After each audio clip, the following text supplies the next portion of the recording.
Want to see sensitive content on X but can't find the setting anywhere? That's because it has been completely removed from the mobile app. But don't worry, here's a quick workaround.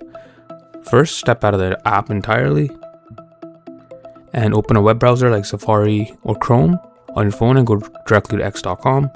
As so, log in and make sure your phone doesn't automatically redirect you back to the app. You need to stay on the mobile website version for this to work. Next, tap your profile icon on top left corner. Scroll down and tap on Settings and Privacy.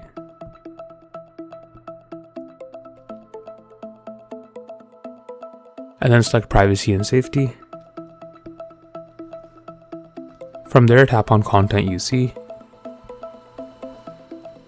Now simply check the box that says Display Media that may contain sensitive content. To make it work, force close your X app, reopen it, and your new settings will be active. You're all set. Subscribe for more quick tech tips.